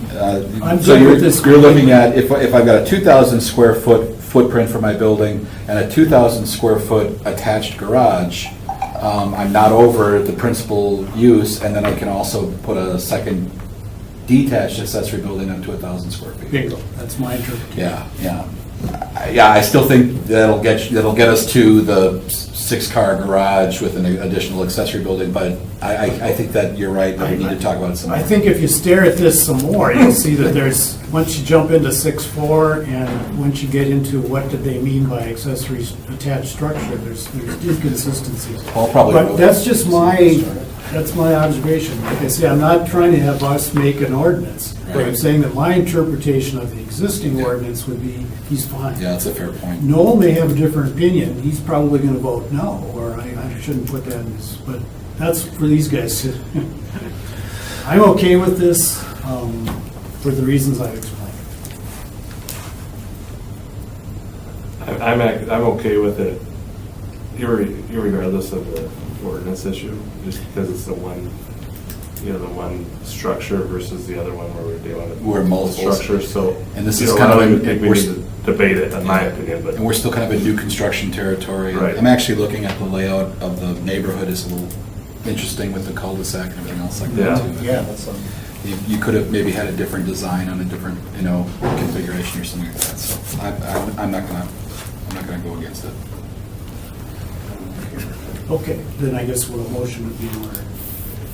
make a motion to approve the requested variance. I'll second it. Okay, Mr. Babcock has made a motion that we approve the variance requested by Mr. Johannek on his property on, make sure I get this right, on Murphy Court. Mr. Hutchison has seconded that motion. All in favor? Aye. Aye.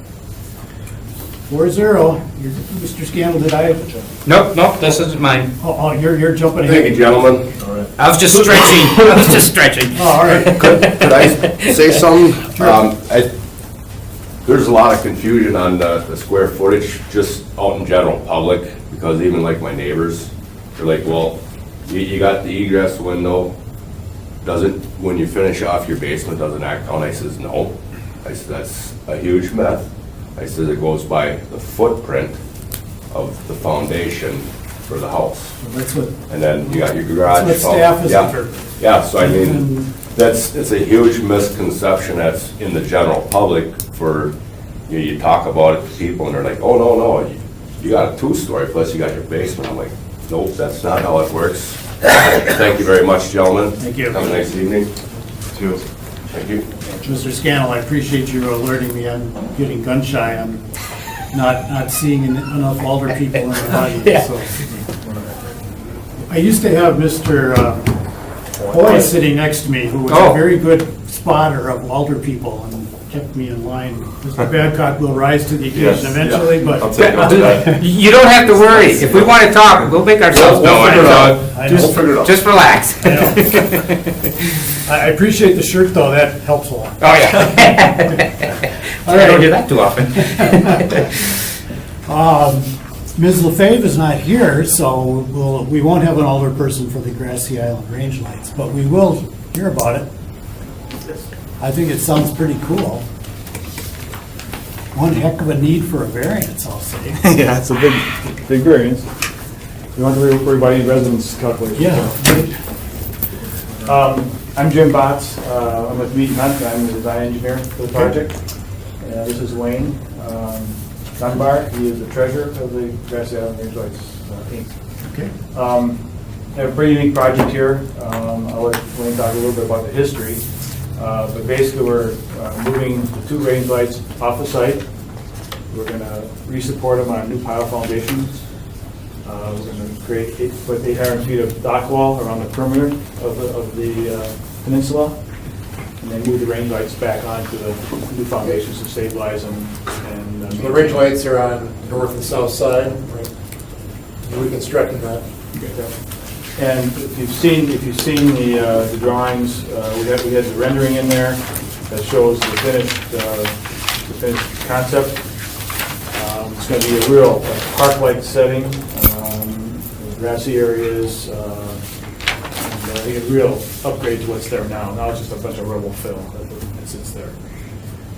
So, Wayne, why don't you talk about the history of the range lights a little bit and the need for the museum building? Well, the range lights originally were approved by Congress and erected on Grassy Island range lights on Grassy Island in 1872.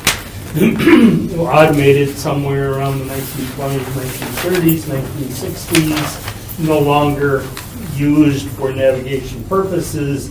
And in fact, the Corps of Engineers was going to burn them because they needed to widen the channels because the ships were getting bigger. And because they were no longer being used, so be it. Fortunately, a couple of people at the Green Bay Yacht Club said, no, we want them. So they were purchased from the Corps of Engineers for $1 a piece and moved on to the north side of our harbor. And there they stood for several years. And slowly, as Mother Nature did her thing, they kind of were losing their height as they were deteriorating from the bottom. And a couple of the gentlemen from the yacht club decided it was time to restore them, do something. And so they were moved to their present location, and the restoration process started.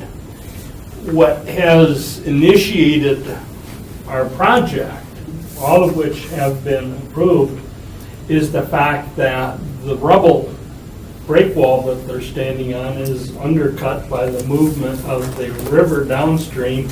This grassy island out in the middle of the bay is nevertheless a part of the Green Bay.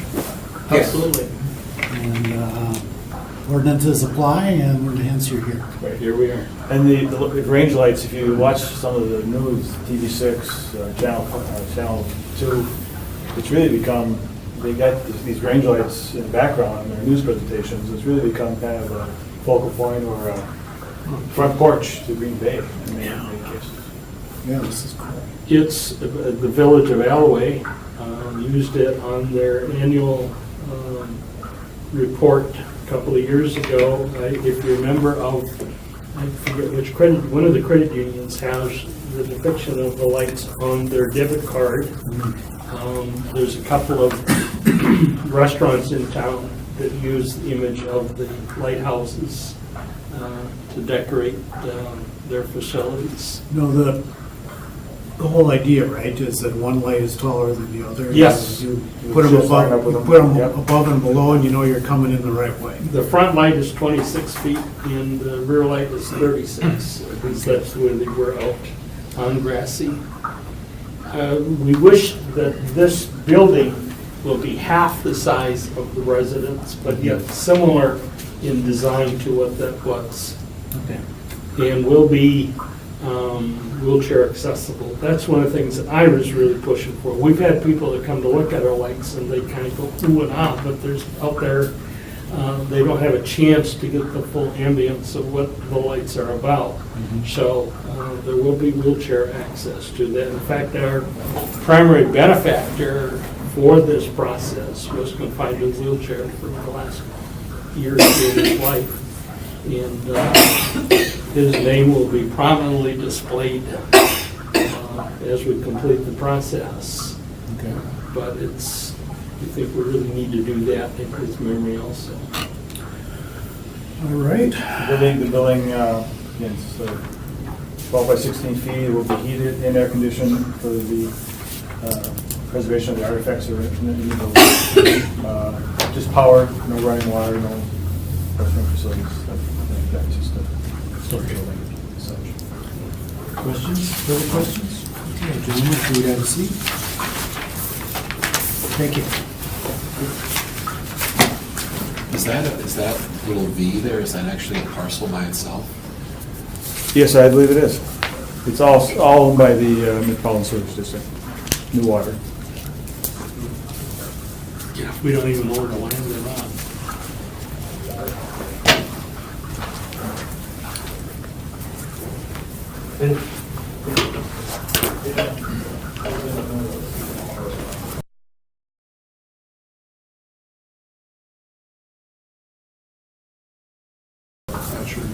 Jim, I think with it's about at the top, maybe 30 feet, and we're gonna widen it up to about 70.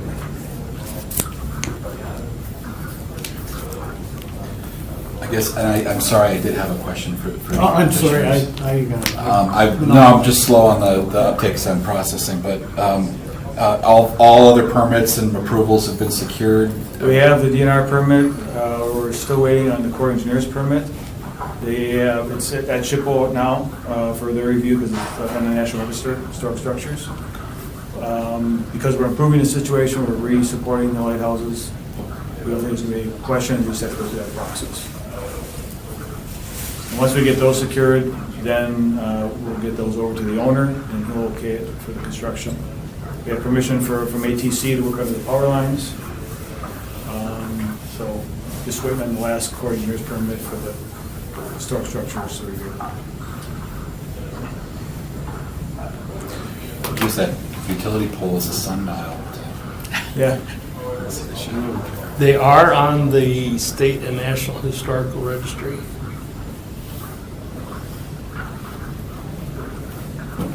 I think we're in agreement. Yeah, I think this is great. I guess if we were to put any contingency on it, that it's contingent on all necessary approvals for the construction to be granted. Yes, and that's a fair contingency. Yeah, I would move approval of the variances requested, subject to all other approvals needed to construct that are secured. I'll second. Okay, Noel Alverson has made the motion that we approve the range lights application. Mr. Hutchison has seconded it. All in favor? Aye. Aye. 4-0. You're good. Thank you. What's the next steps? Do we get something formally back from the appeals board, or? You'll probably get a decisions page. Okay. From us, and then you pursue the permits after that. And then Complete the site plan. We still resubmit the site plan then for review, Yep. for the grading and all that. Yep. Okay. Very good. Thank you. Okay, last item, Mr. Smits. Guys. Save the best for last, right? Yep. Every time. Oh, no, that power blink was because there's a big thunderstorm going on right now. Yeah, the lightning, I was gonna say, we got all kinds of lightning going on outside here. Driveway right now. Yeah. My car's getting washed, yes! My daughter lost her car 2 weeks ago and that storm trashed it. Really? Drove into a lake. So, Guys, I've got yeah, a bunch of be careful. pictures for you. Just a little history on the property here. This is past. I got one for each of you. Or you can look. Oh, at okay. Each. Oh, one for each of us? Okay.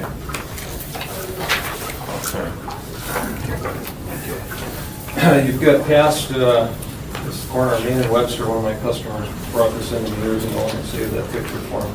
The present, which is now gone, which was the old power tool building. If you guys are familiar with that building that was along Webster Avenue, that's since been raised and has been taken down. This picture actually was taken today, the lettering on the building, the front on the Webster side today, the other two last week, and the rendering for the features, basically, how we'd like the site to look when we're finished here.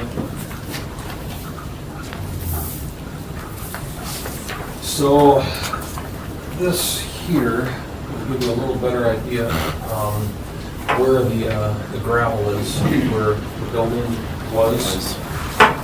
took down.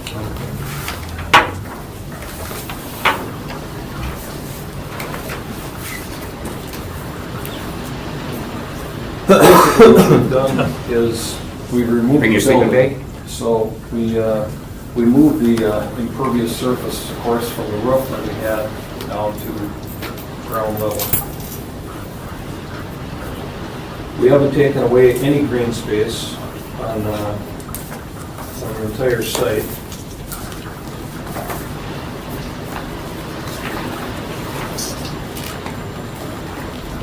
I've literally mailed 100 letters to residential and business owners in the immediate area, and I'll just read you a few responses that I've got from my neighbors. Glenn Sanderson says, "I've been in business across the street from this property for over 30 years. I couldn't be more excited about the change." That's Glenn Sanderson, Sanderson Photography Studio. It's the old remodeled church across Pine Street from him. Garrett Bader, "Your plan looks great. It will be a huge improvement for the entire area." Garrett Bader, Whitney, president of the Whitney Park Association. Lance Ritt writes, "We live in the townhouses next to CVS overlooking Whitney Park. Thanks for reaching out and sharing your plans with us. Looks great. We're wishing you the best of luck." Lance Ritt, board member, Whitney Park Association.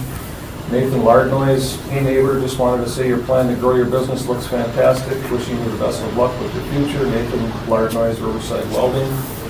Rick Chernick says, "I couldn't be more excited about the changes proposed for nearly new auto and truck. This would be a substantial improvement for Main Street and Green Bay's downtown. It's great to see businesses that have this type of longevity continue to grow and create more jobs. From one Main Street business owner to another, thank you for your continued investment in downtown Green Bay." My immediate neighbor, Red Lewis, writes, "This will be a huge improvement for the entire block in downtown Green Bay. When I purchased the old Daniil Cadillac building and turned it into the Auto Gallery Museum, I was pleased to see many of the other businesses give their properties a facelift as well. I can see this happening here also. Thanks for being a good neighbor." I met with Anu Rastuki, the Whitney School project manager. He commented that it would be a major improvement to the area. Some of the other businesses, Bluebird Investments, Civinet Development, Cedar Street Properties, Mary Morgan Printing, CVS Pharmacy, basically everybody in the area. Through this whole process, I mailed out a meet and greet for people at my office. Just good and bad, I guess. Unfortunately, more people didn't show. Only 2 people showed, one lady from Paul's office and Randy Chanel, the alderman. But I guess the good there was through 100 letters and all the mailings that the city has done, there, as far as I know, haven't been any negative comments about the project. These are just basically some examples, just to kind of paint the picture. This is the where they used to have the farmers market. I think that's a city-owned property. Just kind of an example of what we're looking to do.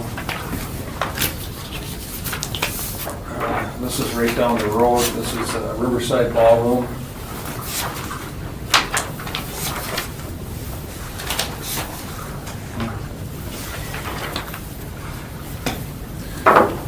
This is basically the way the ordinance reads. They title what we're doing here as outdoor display, which for the automobile business, it's all about outdoor display. They don't call it a parking lot. They title it as outdoor display. And through the whole process here between both properties, my existing property at the corner of Main and Webster, and this property, Webster and Pine Street, that they go hand in hand. You can see by the drawings. We're just looking to have an attractive outdoor display. So you've run into the problem where you put blacktop in the setback. No, I haven't. No, that's all I've done. I haven't put blacktop in. But that's what you want to do. Right. Well, yeah, I've taken down the building, and I just that's all I want to do is blacktop that footprint. I don't want to take away any of the green space that's there. You can see Actually, at the south end of my property, you can see these 30-foot maple trees. That's one of the pictures that I have there. Right there, I think, is the most attractive green space in the entire block. So I haven't laid any blacktop at all. But your proposal is to go all the way to the sidewalk with blacktop. Yes, like the properties on both sides of me. So where did this end up, Paul? You said that this was brought before planning? Because there's a conditional use report? Well, there's a series of approvals that were granted. There was So, no zoning, you said? Comprehensive plan amendment was done, followed by rezoning the property to C2 to make this a permitted use. Site plan was filed, reviewed, and there were some comments that were identified by our staff that resulted in the variance application. But as far as city planning and things like that go, we're okay? Zoning wise, it's okay. It's been completed, right, it's been through the process, yes. Mr. Scannell, would you care to talk about this? Sure. Actually, with the zoning, we're on the third reading. Okay. Tuesday will be the third reading. So, and it's been through planning, and so I know the big vision way down the road is quite a bit different than what we got going right now. But what we got going right now is a business that's successful, wants to expand. We want to help Ron do that. So went through planning good. Now all we want to do is keep the existing line. I mean, he's blacktop right up to the sidewalk now on that corner of Webster and Main. Just keep that line going down Webster all the way to Pine. So it really would be consistent. And so it makes sense from a site point of view, and there was never any green space there that was lost. Right. So, and also he's got a building set back a little bit from there that's going to be a display building. It's going to be opened up. Right now it's just a metal shed, but it's going to be big bay windows and everything. Have customers park along that. So to have that parking space and be able to display his goods, he needs to go up to the sidewalk. So from a practical standpoint and from past usage, which was, there was no green space there, and from just making the business consistent, that sight line all the way down, the vehicles all the way down, it just makes sense. And it's what he needs to, I mean, we're doing this, it went through planning to help him improve his business, to not have this variance doesn't help improve his business. It becomes an obstacle for him, you know, so it just doesn't make sense. Yeah, so I think I understand a little better now. Thank you, Alderman. You're not putting down new asphalt on the corner of Webster.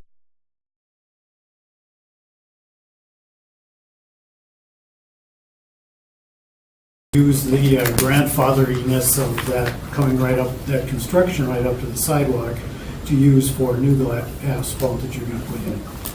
So asphalt replacing building? Yeah. Back, basically. Not asphalt replacing green space? No. Correct, yes.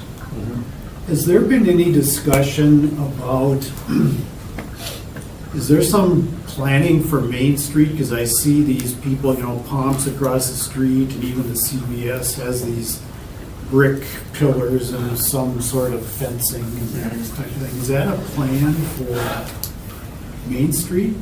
Yes, I sir. think, I mean, Old Main Street has some things that are out there. There's bid districts that have worked on things.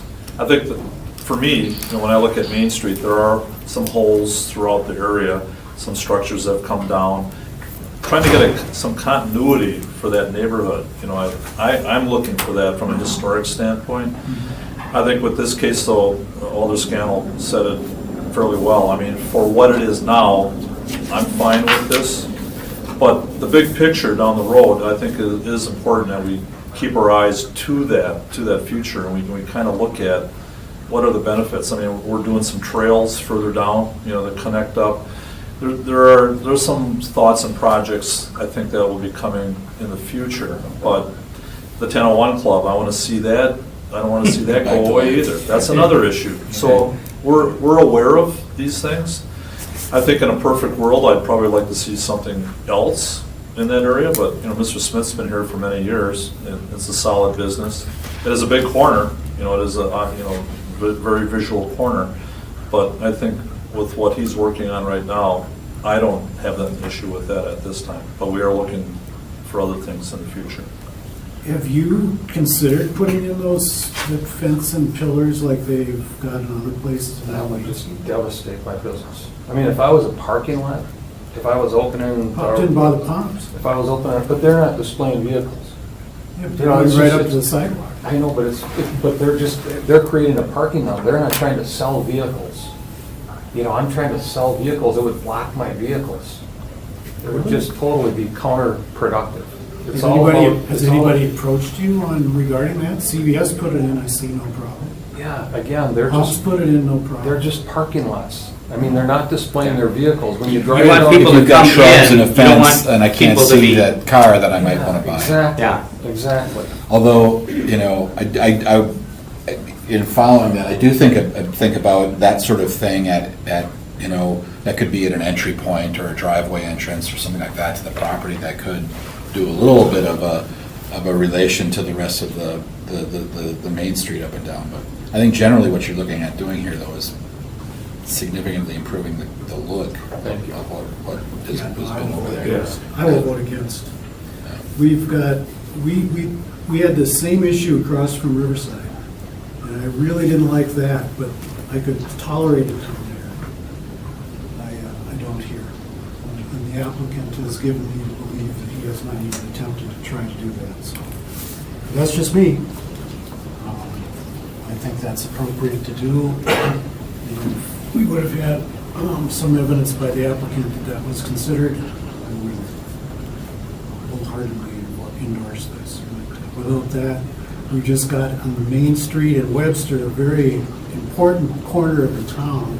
We've got yet again paving right up to the sidewalk. I think if ever we're going to say no, especially because of what Ponce has done, what other people have done in that area, and the attempt by Main Street to try to fix up that area, to grant the variance that's being asked for here, I'm just not favorable. To be fair, I mean, to myself and your objection, we're not talking about Main Street. We're not talking about Main and Webster. I understand, you want to do what you're doing down there. I mean, so you'd be But it's part and asking, parcel of the whole plan. And for someone who's coming in and being proud about developing this whole corner, and yet not contributing more to the redevelopment or at least the beautification of Main Street troubles me. I've spent hundreds of thousands of dollars on this property.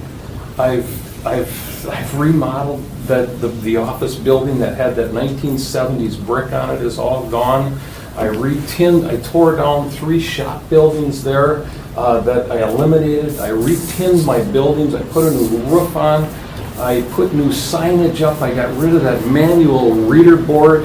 I bought the property next door. I mean, that's not fair to say that I haven't tried here. I've spent an enormous amount of money here.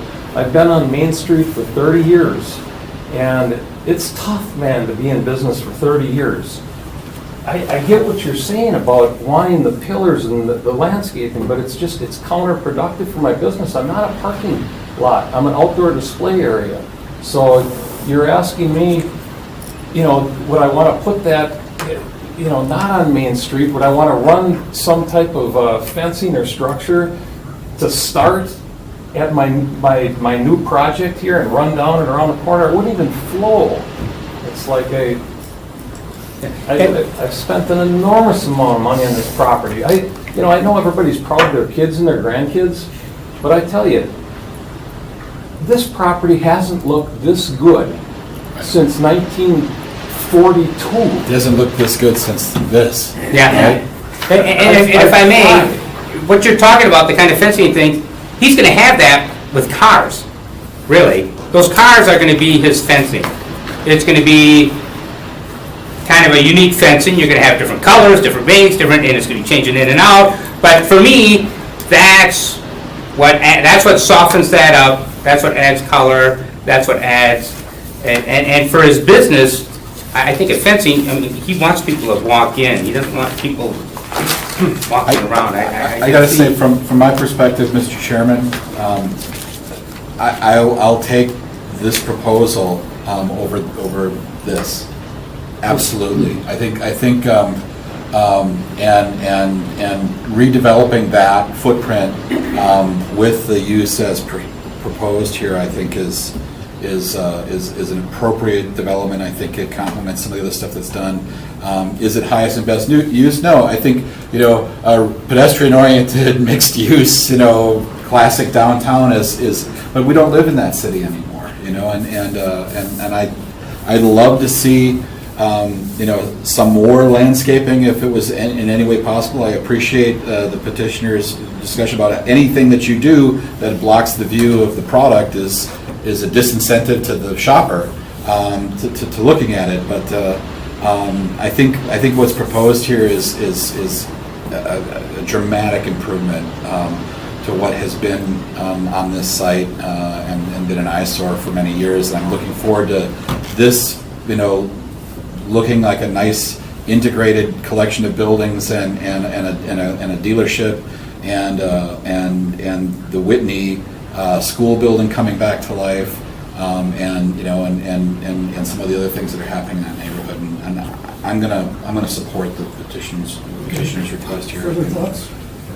I'm with Noel on supporting it. I think that given given the unique nature of your business, the reality is that we have car dealerships in this area. I mean, this wasn't 1940s where maybe it was in a different area of town, and he's got a unique business. I think that's part of the hardship is that he needs to be able to market his business in a way that maybe green space and some of these things aren't ideal for his situation.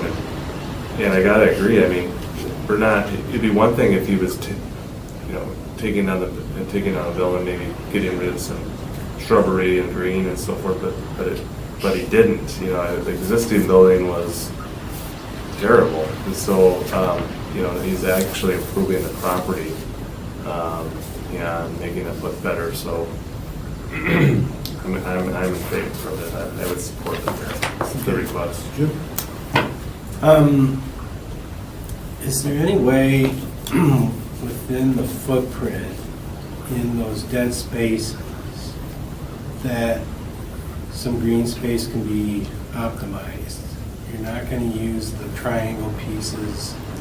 I understand you don't want to build bushes, but is there something else that you could put like in the corners or something to have in mind where you do maybe have a little bit of green space? Like have grass at least? Well, My corner is actually the key to the property. I mean, that's my number one merchandising spot is. Right, the is corner. On, is on the corner. And I don't know if you pay attention to Main Street, the grass setbacks that are there, it's like when the plow trucks come through, all that salt ends up on these small, little bitty green spaces, and they all look terrible. Yeah, we're having that trouble on Velp. They just look, they just look mud. awful. And there's places up and down Main and Walnut Street that just, those little bitty green spaces they try to put in, they're not cared for, they look terrible. And again, it's just. Everybody's gonna walk Right. on it and kill Well, the grass. I'm also thinking in terms of getting some permeability in the asphalt. I mean, you're maintaining what was there. But you could even just put pavers that water goes through, you know what I mean? And you do it in a fashion that makes, sense, it's geometric, whatever, just in those areas that, you're not gonna really drive on.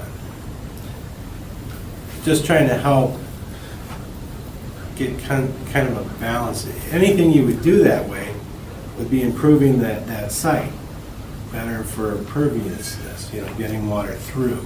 Well, I think what's really going to thrive there is the 3 30-foot maples at the south end of the property. I mean, with the building gone and the green space that's there, that's all going to really thrive in the future.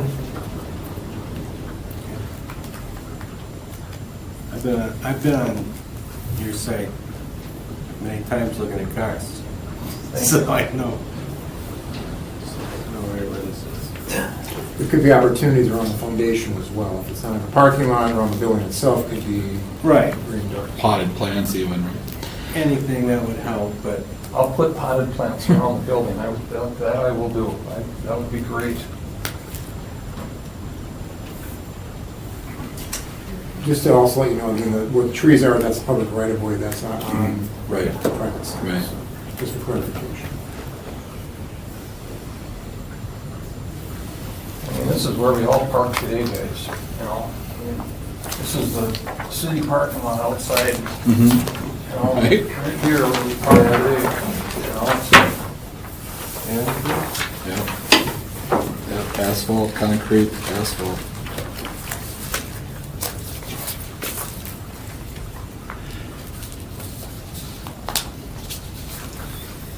I don't have any further questions for the petitioner. I will make a motion to see where we're at with this. I'll make a motion to approve the requested variance. Is that with some potted plants outside the buildings, or is that just as is? No, I'm not at this point. Okay, I'll second that motion to approve the variance as requested. I think that the amount of homework done here and the improvements are significant. Frankly, I want to see it happen. So I'll second it. Okay, we have a motion before us regarding the property on the corner of Webster and Main. The variances have been presented to us tonight, and we have a motion and seconded to approve those variances. All in favor? Aye. Aye. Opposed? 1. Me, no. 3-1. We're good. Thank you. Okay, thanks, guys. Yeah. Thank you, sir. Well, this is fun, let's do this again sometime. Yes. This was a long one. Yeah. I gotta say though, I did enjoy it, I learned something. One thing I love about this job, I'm always learning something. Good word. Yeah, don't go to Board of Appeals. Those guys never end their meeting. Although with the storm outside, what could you do anyway? Yeah, I know. I have to swim to my car to get. I'm glad I parked a little closer. Thank you for coming. Thank you very much. You bet, Paul. The next meeting is Monday night game I'm going to. Are we gonna reschedule that? We could, sure. I would think that would be. I'll look into doing that and get a different date. So maybe that same week. Yeah. Yeah, I think I'm pretty amenable to other times. All right. I'll show some times and dates. Okay, perfect. Yeah, otherwise, it's on the 15th, right? Correct, yes. Yeah, I'm okay. Being retired, I don't have a lot of conflicts, so. It's a Packer game. Yeah, that's. It's enough of a conflict. It's enough. You're retired, I'm just not a conflict around here. Who's playing, by the way?